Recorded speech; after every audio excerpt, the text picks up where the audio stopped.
ನಮಸ್ತೆ ಸ್ನೇಹಿತರೆ, ನಾನು ನಿಮ್ಮ ಪ್ರವೀಣ್. ಗುರುಭಕ್ತಿ ಯೂಟ್ಯೂಬ್ ಚಾನಲ್ಗೆ ಸ್ವಾಗತ, ಸುಸ್ವಾಗತ.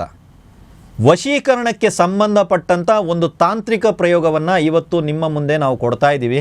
ಆದರೆ ಕೊಡೋದಕ್ಕಿಂತ ಮುಂಚೆ ನಿಮಗೊಂದು ಮಾತು, ದಯವಿಟ್ಟು ಒಳ್ಳೆಯ ಕಾರ್ಯಗಳಿಗೆ ಇದನ್ನು ಉಪಯೋಗಿಸಿ. ಯಾವುದು ಒಳ್ಳೆಯ ಕಾರ್ಯ ನಿಮಗೆ ಬಿಟ್ಟಿದ್ದು.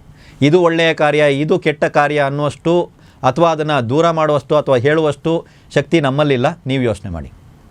ರೋಹಿಣಿ ನಕ್ಷತ್ರದಂದು ಒಂದು ಕಪ್ಪು ದಾರವನ್ನು ತಗೊಳ್ಳಿ.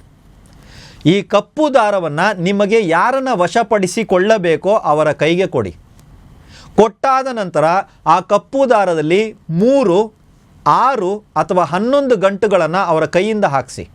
ಮಧ್ಯದಲ್ಲಿ ಗಂಟು ಹಾಕ್ತೀವಿ. ಆ ದಾರದಲ್ಲಿ ಮಧ್ಯದಲ್ಲಿ ಒಂದು ಗಂಟು, ಅದಾದಮೇಲೆ ಒಂದು ಗಂಟು, ಅದಾದಮೇಲೆ ಒಂದು ಗಂಟು, ಈ ರೀತಿ ಗಂಟುಗಳನ್ನು ಹಾಕಿಸಿ ಆ ದಾರವನ್ನು ಅವರಿಂದ ತಗೊಂಡು ನೀವು ಅದನ್ನು ಕೈನಲ್ಲಿ ಧರಿಸ್ಕೊಳ್ಳಿ.